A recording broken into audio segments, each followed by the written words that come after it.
Olá, tudo bem? Antes de você assistir a esse corte, eu quero te pedir para você se inscrever no nosso canal, apertar o sininho caso você não tenha feito isso ainda.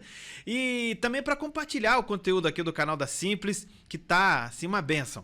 Outra coisa, lembrar que esse corte aqui do podcast do Gustavo Luiz, o Simplecast, tem o apoio do Jaqueira Supermercados e também da Baicuff, a sua lanchonete ali na do Araújo, na Galeria Perácio, aqui no centro de Além Paraíba. Vamos pro corte. O Gustavo, na rádio, desde que eu cheguei, eu já fui de tudo um pouco. Eu cheguei no rádio em 1976. Né, o Edel que me levou pra rádio, a rádio era ali na Rua do Araújo, né? Então, de lá pra cá, Gustavo, como você falou, a gente aprende um pouco com cada um, né? Manel tá aqui, né? Você foi operador de quem a primeira vez? Você entrou como operador, né? Comecei na rádio como operador de som. Eu fui operador durante um bom tempo da Adilson Correia. Ah, tá. A Adilson Correia era um deles, né? Foi operador de Jorge Torres. Paiossa encerrava o programa dele. Eu trabalhava à noite, depois passei para a parte da manhã. E aí de operador a gente começou a fazer uns textos de comerciais, né? Aí Edel na época começou a apoiar, né? E dali a gente começou a redigir alguma coisa de notícia. A gente sempre gostou de futebol, né, Gustavo? Aí a gente passa a lidar com futebol também dentro da emissora. E aí a gente foi aprendendo, a gente foi evoluindo. Eu cheguei a ser vice-gerente da rádio na época do Ed Fazolato. O Luciano era o gerente, depois o Luciano me entregou a gerência da rádio. E por aí foi. Né, com cada um a gente foi aprendendo um pouquinho, Gustavo. Parece que é um caminho assim do profissional daquela época, dele vir primeiro como técnico de som ou mesário. Mesário não, que eu tenho amigo que odeia quando fala mesário. Mas parece que é um caminho normal do profissional. Primeiro ele vai passar ali pela mesa de som, né?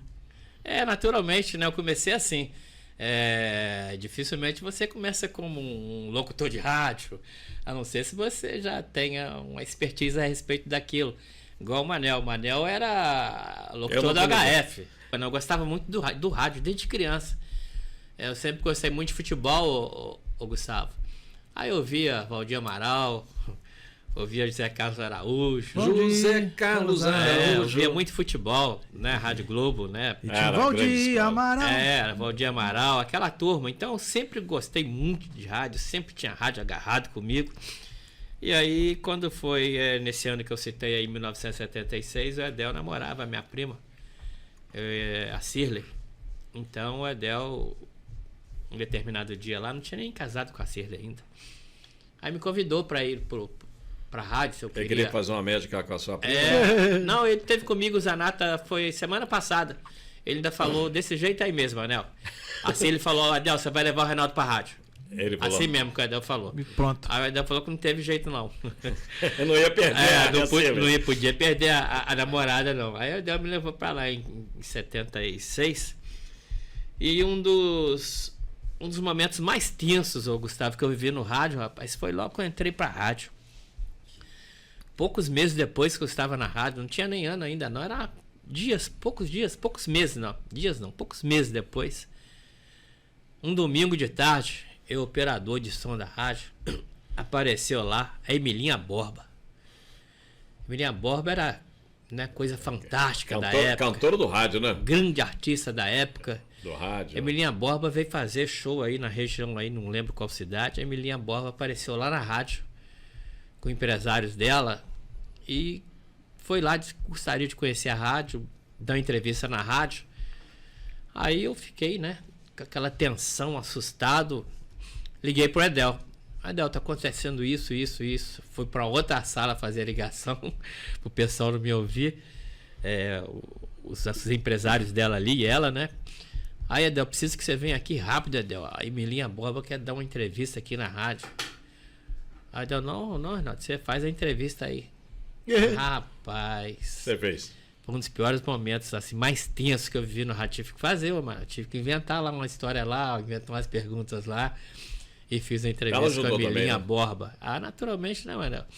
Pessoa no rádio interior, né? Sabe que às vezes o rádio interior a gente tinha dificuldades, né? Naturalmente fica fácil, né? Até você conversar com pessoas assim. Mas aí, Gustavo, isso foi, né, ali no início do rádio. Depois a gente fez entrevistas aí com grandes artistas, né? Porque a gente transmitia, o Manel pegou essa época também, a Festa da Cidade, né? A gente fez ali, a gente fez entrevista com grandes artistas e algumas marcantes, né? Como Erasmo Carlos, né? A gente fez uma entrevista com Erasmo Carlos que foi assustadora. Hoje esses artistas Erasmo não gostam Carlos, da entrevista pro rádio. Erasmo Carlos falando comigo, rapaz, mas me assustou. Vê o homem na tua frente ali. Não, o cara tinha 2 metros de altura, mas ele já tinha bebido tanto, Gustavo. Ele tinha bebido bebia muito. tanto que ele tinha bebido, uísque. Aí a Narinha, ele estava separado da Narinha, a esposa dele já na época. Aí a Narinha falando, Erasmo, fala com o moço, Erasmo, entrevistando ele. E ele batendo assim no microfone, Gustavo. Isso fala. Tá saindo o som. Mas é pra sair mesmo. Isso fala. E doidão. Rapaz, eu não sabia mais o que eu perguntava, o que eu fazia. Falei, como é que esse homem vai cantar? Quando o Hélio chamou o Erasmo Carlos, rapaz, o cara parecia que nunca tinha bebido que estava na vida Se dele. transformou. Rapaz, uma coisa inacreditável. Inacreditável. E ali a gente fez grandes entrevistas, né? Gessé, Alcione, e um montão, Nelson Gonçalves e Saudoso várias. Luiz Carlos Magalhães foi entrevistado.